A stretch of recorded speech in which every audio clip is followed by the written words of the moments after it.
Secret recipe MDH का जीरा SIP जल जीरा मसाला। सिप सिप जीरा सिप MDH का जल और जीरा सिप MDH का जल जीरा सिप।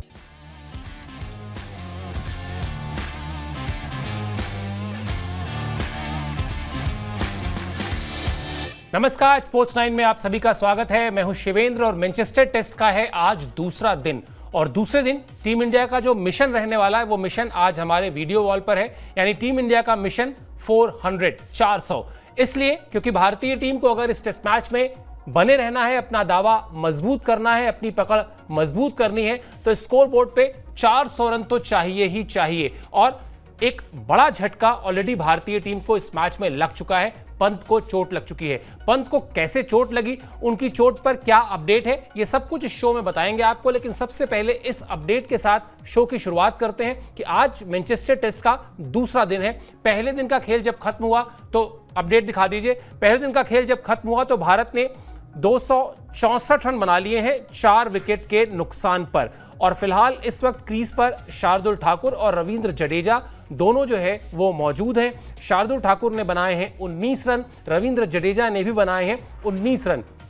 पहले दिन ऋषभ पंत को गंभीर चोट लगी है, रिटायर्ड हर्ट हो गए, वो उस पर भी बात करेंगे। लेकिन सबसे पहले आपको बताते हैं कि यहां से जो मैच है वो किस तरह से आगे बढ़ता हुआ दिखाई दे रहा है।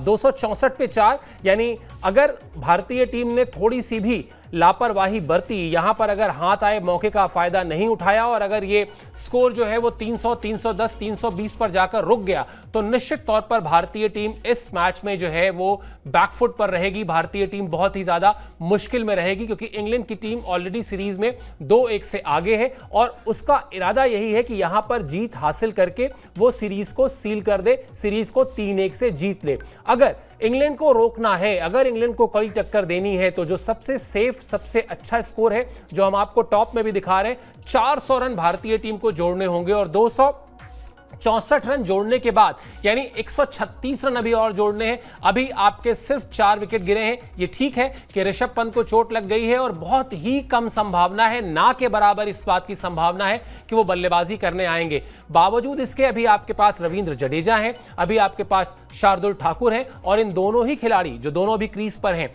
जब आज का खेल शुरू होगा जो तकरीबन 3:30 बजे शुरू होगा तो उनके ऊपर जिम्मेदारी रहेगी कि पहला 1 घंटा वो किस तरह से निकालते हैं। अगर इन दोनों खिलाड़ियों ने आज के दिन पहले 1 घंटे में रक्षात्मक तरीके से बल्लेबाजी की, स्कोरबोर्ड को धीरे ही सही लेकिन आगे बढ़ाया, अपने विकेट को बचाया, तो निश्चित तौर पे 400 का आंकड़ा कोई असंभव नहीं है। 400 का लक्ष्य कोई बहुत टेढ़ा लक्ष्य नहीं है, प्रैक्टिकल लक्ष्य है, बशर्ते हर एक खिलाड़ी अपने अपने विकेट की कीमत समझे। और अभी वॉशिंगटन सुंदर को भी आना है तो इसलिए हाथ से भी कहा जा सकता है कि अभी बैटिंग है भारत के पास, ऐसा नहीं कि बैटिंग नहीं है। लेकिन ऋषभ पंत के ना होने से वो झटका लगा है जिसकी भरपाई भारतीय टीम के बाकी खिलाड़ियों को अब करनी ही होगी। चलिए अब आपको बताते हैं कि पंत को जो चोट लगी वो चोट कैसे लगी, क्योंकि आप अक्सर सुनते होंगे ये कहा जाता है कि ऋषभ पंत जिस तरह की बल्लेबाजी करते हैं वो बहुत जोखिम भरी है, वो बहुत रिस्की है। वो इवन जब आपने देखा होगा जब वो सेंचुरी बनाने के बाद वो एक स्पेशल किस्म की छलांग लगाते हैं, उसको लेकर भी कहा जाता है कि वो ठीक नहीं है क्योंकि आपको विकेट कीपिंग भी करनी है, कहीं अगर कोई मसल पुल हो गया तो दिक्कत आ जाएगी। और यहां पर जो उनको चोट लगी है उस चोट के बाद भी ये चर्चा बहुत गर्म हो गई है कि क्या शॉट सिलेक्शन गलत था, क्या तेज गेंदबाज के खिलाफ वो जो उन्होंने शॉट आजमाया वो उनको आजमाना चाहिए था। होता भी यही है, शॉट लग जाता, चौका चला जाता तो निश्चित तौर पर उनकी तारीफ होती। लेकिन अब जब चोट लगी है, लगातार दूसरे मैच में चोट लगी है, तो थोड़ा सा भारतीय टीम के सामने मुश्किलें बढ़ी हैं और इसलिए सवाल भी है। बताते हैं आपको कि किस तरह से पंत को चोट लगी। इस ग्राफिक्स में आप देखिए उस घटनाक्रम को हमने पूरी तरीके से आपको समझाने की कोशिश की है। पारी के 68वें ओवर में चोट लगी, 67.4 ओवर पर यॉर्कर लेंथ की गेंद थी और यॉर्कर लेंथ की गेंद पर रिवर्स स्वीप खेलने की कोशिश कर रहे थे ऋषभ पंत और वहां पर वो जो तेज रफ्तार की गेंद आई उसने बल्ले को हल्के से छुआ और उसके बाद वो सीधा ऋषभ पंत के पैर पर लगी। अब आप सोच कर देखिए 144-145 किलोमीटर प्रति आवर की रफ्तार से आने वाली गेंद अगर सीधे आपको आकर हिट करती है तो फिर उसके बाद क्या होगा। और पैर के जिस हिस्से में लगी वहां पर सिर्फ जूता होता है, वरना आप देखते हैं आजकल खिलाड़ी बहुत तरह के पैड लगाते हैं, आपने देखा होगा आर्म पैड होता है, आपने देखा होगा तमाम पैड होता है बल्कि, और हेलमेट आपने देखे, तमाम तरह के रक्षात्मक उपकरण कह ले, इक्विपमेंट कह ले, खिलाड़ी विश्व भर में अपने आप को बचाने के लिए करते हैं। लेकिन जिस हिस्से में ऋषभ पंत को पैर के चोट लगी वहां सिर्फ जूता होता है और कुछ होता नहीं है। और जैसा मैंने कहा 144-145 डिग्री किलोमीटर की रफ्तार से अगर गेंद आ रही है तो वो जब आपको सीधे हिट करती है तो फिर उसके बाद जो होता है वो सबने कल देखा किस तरह से दर्द से ऋषभ पंत करा रहे थे। उसके बाद चलने की हालत में नहीं थे। आप देख रहे हैं जो तस्वीर जो इस ग्राफिक्स में दिख रही है, बग्गी लाई गई, यानी वो जो बैटरी कार जिसको हम कहते हैं, पहले वो जो फिजियो हैं उनके कंधे पर एक हाथ रख के वो एक पैर से चलने की कोशिश कर रहे थे, लेकिन फिर बग्गी पर बैठकर उनको बाहर जाना पड़ा और बैटरी कार पर बैठकर उनको बाहर जाना पड़ा, जो इस बात का संकेत है कि मामला जो है वो गंभीर है, चोट जो है गंभीर है। दिक्कत इसलिए है क्योंकि आपको याद होगा कि लॉर्ड्स टेस्ट मैच में भी ऋषभ पंत को चोट लगी थी और ऋषभ पंत कीपिंग नहीं कर पाए थे। वहां पर वो उन्होंने बैटिंग जरूर की थी, पहली इनिंग में बैटिंग कर रहे थे, अच्छी बल्लेबाजी कर रहे थे, अनलकी थे, रन आउट हो गए, और दूसरी पारी में जब लक्ष्य बहुत छोटा था, भारतीय टीम को जीत के लिए सिर्फ 193 रन चाहिए थे, तो वहां पर वो आउट हो गए थे। और कह सकते हैं कि वो जो उनकी चोट थी वहां पर वो भारतीय टीम पर भारी पड़ी। उसके बाद लॉर्ड्स से लेकर मैनचेस्टर तक के बीच में जो लगभग 8-9 दिन का गैप था, लगातार भारतीय टीम इसी बात के लिए दुआ कर रही थी कि ऋषभ पंत फिट हो जाएं ताकि वो कीपिंग भी कर सके और बैटिंग भी कर सके और उनका जो बेस्ट है इंग्लैंड के खिलाफ जो वो हमेशा देते हैं वो हमें मिल सके। लेकिन अब यहां पर उनकी चोट जो है वो भारतीय टीम के लिए एक बड़ा संकट है। साई सुदर्शन, उनसे पूछा गया कि भाई आखिर ऋषभ पंत की जो चोट है उसको लेकर टीम मैनेजमेंट में क्या चल रहा है, क्या रिपोर्ट्स हैं, अब किस तरह से ये चोट कितनी भारी पड़ सकती है, क्या कहा साई सुदर्शन ने, ये आपको बताते हैं, क्योंकि वो एक मतलब अच्छी इनिंग खेली उन्होंने, उनकी वापसी हुई इस मैच में।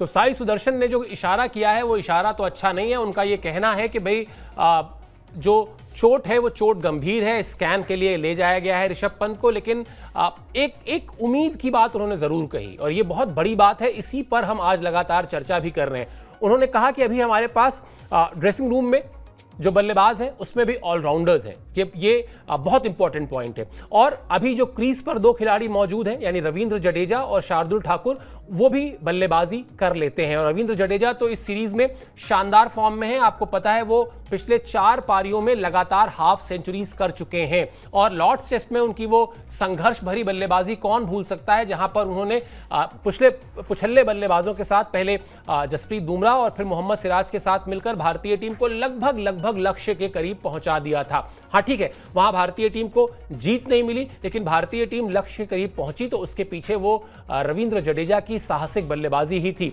तो साई सुदर्शन का यह कहना है कि अभी हमारे जो 2 खिलाड़ी क्रीज पर हैं वो भी, और उसके बाद भी हमारे पास ऑलराउंडर्स बचे हुए हैं, हम सभी देर तक बल्लेबाजी का प्रयास करेंगे जिससे इस नुकसान की भरपाई की जा सके। नुकसान की भरपाई यानी ऋषभ पंत को जो चोट लगी है और जो एक खिलाड़ी रिटायर्ड हट हुआ है उसके हिस्से के रन भी जोड़े जा सके। वैसे क्रिकेट में ये बात कही भी जाती है, अगर आप किसी बल्लेबाज का विकेट अनफॉर्चुनेट तरीके से वो रन आउट हो जाए या मान लीजिए आपकी गलती से कोई दूसरा खिलाड़ी जो अच्छा खेल रहा था वो आउट हो जाए, तो कहा जाता है आपको उसके हिस्से के भी रन बनाने पड़ेंगे। और अब जबकि ऋषभ पंत जो अच्छी फॉर्म में दिख रहे थे, जो अच्छे शॉट्स लगा रहे थे, वो अनफॉर्चुनेट तरीके से उनको चोट लगी है, तो उसके बाद जिसकी संभावना अब ना के बराबर है, जैसा मैंने कहा कि वो बल्लेबाजी के लिए नहीं आएंगे, इसलिए अब बाकी सभी खिलाड़ियों को उन रनों को जोड़ना होगा जो ऋषभ पंत के बल्ले से निकल सकते थे। आप अगर हर बल्लेबाज पर मान के चले 10-10, 15-15 रन भी सबने एक्स्ट्रा बनाए अपने एवरेज से, अगर आपका टेस्ट एवरेज मान लेते हैं 30 रन का है, आपको 40 रन बनाने पड़ेंगे ताकि वो भरपाई की जा सके। अब आते हैं टीम इंडिया जो मिशन 400 हम कह रहे हैं, वो टीम इंडिया का मिशन 400 दरअसल भारतीय टीम वहां तक कैसे पहुंचेगी। 400 लग तो अच्छा रहा है, प्रैक्टिकल भी लग रहा है, तार्किक भी लग रहा है, लेकिन कैसे वहां तक पहुंचेंगे, उसके लिए क्या करना होगा, यह आपको ग्राफिक्स के जरिए समझाने की कोशिश करते हैं। जडेजा शार्दुल ठाकुर, वॉशिंगटन सुंदर पर बड़ी जिम्मेदारी है क्योंकि 400 रन से टीम इंडिया मजबूत होगी। अगर आपने स्कोरबोर्ड पर 400 रन जोड़ दिए तो इसके बाद आप ये समझ लीजिए कि इंग्लैंड की टीम के लिए थोड़ा सा चैलेंज आप पेश कर सकते हैं। और खासतौर पर जसप्रीत बुमराह, मोहम्मद सिराज जिस तरीके से गेंदबाजी कर रहे हैं और अंशुल कंबोज जिनको डेब्यू कराया गया है इस मैच में, जब नेट्स में उन्होंने गेंदबाजी की उसके बाद मेरी वहां पर किसी से बात हो रही थी और उसने कहा कि बहुत अच्छा उनको स्विंग मिल रहा था और जिस तरह से उनके हाथ में जो स्विंग देखा गया यानी अंशुल कंबोज के, वो स्विंग बड़ा रेयर है, वो बड़ा शानदार है। इसलिए वो जो 3 गेंदबाज हैं आपके पास वो इम्तिहान लेंगे बल्लेबाजों का, इंग्लिश बल्लेबाजों का। इसके अलावा रविंद्र जडेजा होंगे, वॉशिंगटन सुंदर होंगे, लेकिन सबसे पहले स्कोर बोर्ड पर 400 रन भारतीय टीम को जोड़ने होंगे। जडेजा, शार्दुल ठाकुर ऑलरेडी 19 रन बनाकर क्रीज पर बने हुए हैं। अब यहां से जिम्मेदारी है कि वॉशिंगटन सुंदर भी जब आए बल्लेबाजी करने तो अपने विकेट की कीमत लगाएं और पुछल्ले बल्लेबाज यानी जिनको हम टेल एंडर्स कहते हैं उनको भी मेहनत करनी होगी क्योंकि अंततः स्कोर बोर्ड पर अगर 400 रन होंगे तो भारतीय टीम के लिए इस मैच में एक अच्छा मौका होगा कि वो कमबैक करे, वो इंग्लैंड की टीम को मुसीबत में डाले। वरना जैसा मैंने शो की शुरुआत में कहा था कि अगर आज ऐसा ना हो कि आप पहले घंटे में ही भारतीय टीम को आप इंग्लैंड ने अगर समेट दिया और 35-40 रन और जोड़कर भारतीय टीम अगर ऑल आउट हो गई तो फिर यहां से भारतीय टीम बैकफुट पर होगी, फिर इंग्लिश टीम जो है आपके सामने एक बड़ा स्कोर बनाएगी और आप पर दबाव बनाएगी। इसका मौका अगर हमको नहीं देना है, अगर हमको इंग्लैंड को यह बताना है कि इस सीरीज में अभी तक जिस तरह की परफॉर्मेंस भारतीय टीम से देखने को मिली है, 3 के तीनों टेस्ट मैचेस में भारतीय टीम ने बल्लेबाजी की बात भी अगर की जाए तो अगर लॉर्ड्स टेस्ट की दूसरी इनिंग को आप छोड़ दें जहां पर सिर्फ 193 रन का लक्ष्य था और भारतीय टीम हार गई, अगर उसको हटा दें तो बाकी की 5 पारियों में भारतीय टीम ने अच्छी बल्लेबाजी की है। इसी सीरीज में एक मैच में भारत की तरफ से 5-5 शतक भी लगे हैं। तो बल्लेबाज सारे कॉन्फिडेंट हैं, बल्लेबाज सारे उस आत्मविश्वास से भरे हुए हैं जिसकी जरूरत होती है। अब सिर्फ और सिर्फ अपने विकेट की कीमत समझनी है, इंग्लैंड के गेंदबाजों को थोड़ा हताश करना है, उनके सामने अच्छा डिफेंस दिखाना है, स्कोर बोर्ड पर 400 रन लगाने ही होंगे। अब बात कर लेते हैं जो अभी तक की बल्लेबाजी रही भारत की उस पर, और उसमें एक बड़ा रोल रहा केएल राहुल का। केएल राहुल इस सीरीज में अभी तक अच्छी फॉर्म में है, उनका आपको जो बैटिंग है वो देखने में मजा आया, जिस तरह से उन्होंने 46 रन बनाए। इसके अलावा यशस्वी जायसवाल के साथ 94 रन की ओपनिंग पार्टनरशिप की, ये पार्टनरशिप खासी जो है इंपॉर्टेंट रही। और इसी के साथ केएल राहुल जो है वो भारतीय क्रिकेटर्स की एक स्पेशल लिस्ट जो है उसमें शामिल हो गए हैं। और ये लिस्ट क्या है? ये लिस्ट है इंग्लैंड में 1000 टेस्ट रन पूरे करने की। केएल राहुल ने अब इंग्लैंड में 1000 टेस्ट रन अपने पूरे कर लिए हैं और इस लिस्ट में और कौन कौन है? सुनील गावस्कर हैं, सचिन तेंदुलकर हैं और अब केएल राहुल भी हैं, राहुल द्रविड़ भी इस लिस्ट का हिस्सा रहे हैं। तो बड़े बल्लेबाज रहे हैं इस लिस्ट का हिस्सा जहां पर केएल राहुल जुड़े हैं और जिस तरह से उन्होंने बल्लेबाजी की, जिस तरह के आत्मविश्वास के साथ, आप याद कीजिए जो नैरेटिव था मैनचेस्टर टेस्ट मैच का, नैरेटिव ये था कि ओवरकास्ट कंडीशंस हैं और उसके बाद भारतीय टीम टॉस भी हार गई। बेन स्टोक्स ने टॉस जीतते ही तुरंत कहा कि हम पहले गेंदबाजी करेंगे, क्योंकि इस बात के संकेत थे, इस बात का इशारा मौसम भी कर रहा था कि आपको पहले घंटे में तेज गेंदबाजों को विकेट से अच्छी खासी मदद मिलेगी, उनको वो सीम, स्विंग और बाउंस मिलेगा जो बल्लेबाजों को परेशान करता है। ऐसे में एक अच्छी पार्टनरशिप की जरूरत थी, एक अच्छी शुरुआत की जरूरत थी और वो अच्छी शुरुआत दिलाई केएल राहुल और यशस्वी जायसवाल ने। और 46 रन पर बड़ा अनफॉर्चुनेट रहे, आउट हुए, लेकिन आउट होने के पहले उन्होंने वो 1000 रन पूरे कर लिए अपने टेस्ट रन इंग्लैंड में, जो भारतीय क्रिकेट के इतिहास में बड़े खिलाड़ी जहां पर पहुंचे हैं, चाहे वो गावस्कर हो, तेंदुलकर हो या द्रविड़ हो। अगर आप इन खिलाड़ियों की लिस्ट में केएल राहुल का नाम अब देखेंगे तो निश्चित तौर पर आप समझ सकेंगे कि केएल राहुल का कंट्रीब्यूशन क्या है।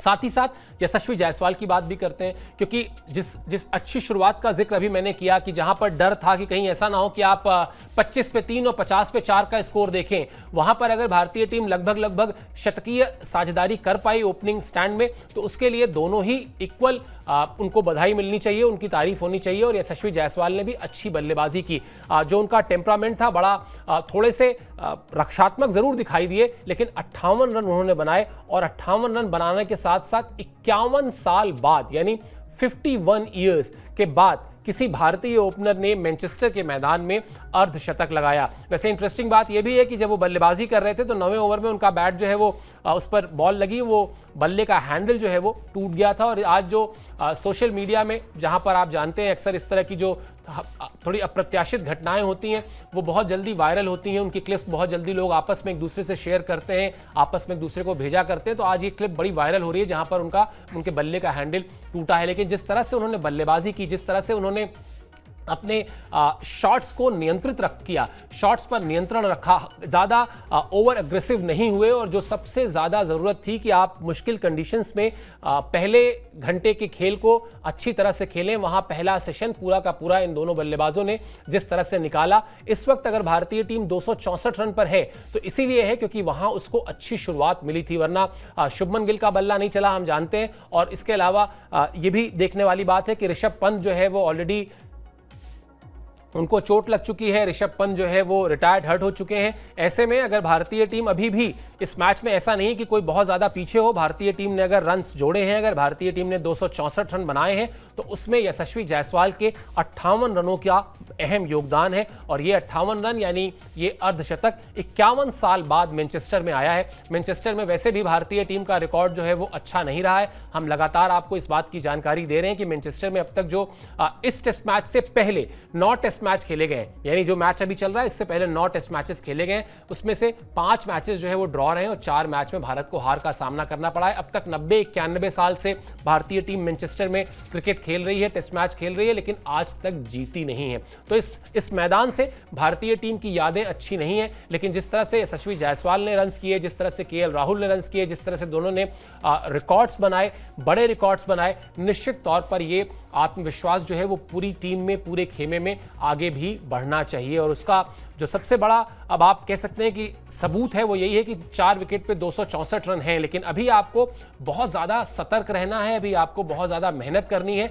400 रन आपको चाहिए ही चाहिए। 400 रन जब बनेंगे तभी उसके बाद जो है कहानी आपकी सुरक्षित होगी, तभी आप इस मैच में अच्छी तरह से फाइट दे सकते हैं। एक और रिकॉर्ड बन गया जी, केएल राहुल और यशस्वी जायसवाल का तो हमने बताया ही। एक ने इंग्लैंड में 1000 रन पूरे कर लिए, दूसरे ने 51 साल बाद as an opener half century जड़ दी। लेकिन एक ऐसा रिकॉर्ड भी बन गया जो भारतीय टीम चाह रही होगी कि जल्दी से जल्दी इस रिकॉर्ड से पीछा छूटे। ये रिकॉर्ड क्या है? ये रिकॉर्ड है टॉस हारने का।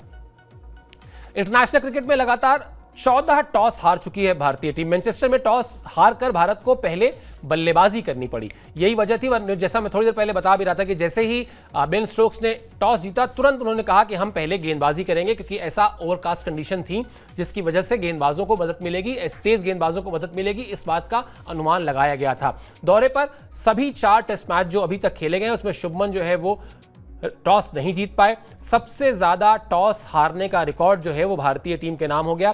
अब पिछली बार जो भारतीय टीम ने टॉस जीता था वो जनवरी 2025 में एक T20 मैच में जीता था। T20 मैच में टॉस जीतने के बाद से अब तक भारतीय टीम कोई भी टॉस नहीं जीत पाई है। ये एक जैसा मैंने कहा कि ऐसा रिकॉर्ड जिसमें भारतीय टीम चाहेगी कि जल्दी से जल्दी इससे छुटकारा मिले, क्योंकि टॉस जब आप जीतते हैं, हालांकि शुभमन गिल से पूछा गया जब बेन स्टोक्स ने टॉस जीतने के बाद कहा कि वो पहले गेंदबाजी करेंगे, तो रवि शास्त्री ने शुभमन गिल से पूछा कि आप क्या करते, तो उन्होंने कहा कि मैं थोड़ा सा कंफ्यूज था, मैं सोच नहीं पा रहा था कि पहले बल्लेबाजी करूं या पहले गेंदबाजी करूं। अच्छा है कि हम टॉस हार गए, गुड टू टॉस कि हम हार गए, इस टॉस को हारना हमारे लिए अच्छा रहा।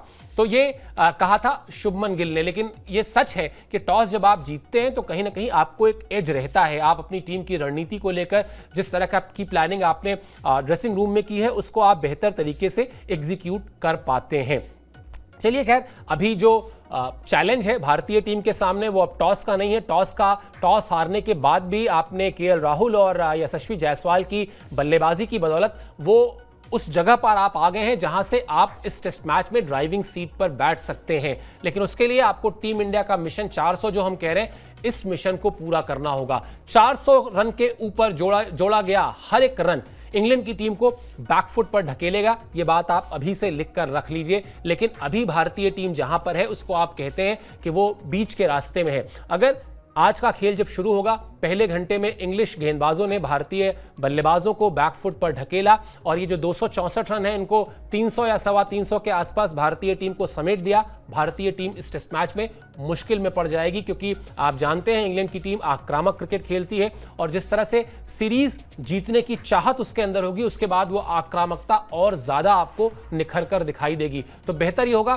कि आप 400 रन बनाएं, इंग्लैंड की टीम को थोड़ा सा रोक कर रखें ताकि उसके बल्लेबाज भी जो है वो इस समझ के साथ बल्लेबाजी करें कि 400 रन तक जाना है।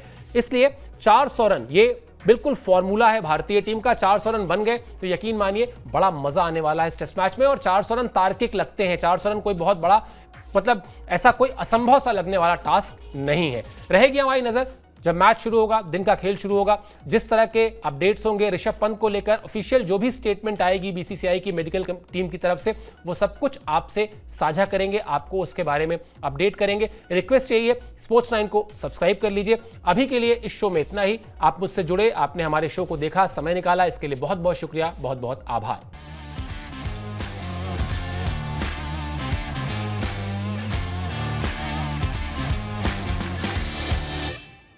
सीक्रेट रेसिपी MDH का जीरा सब जल जीरा मसाला।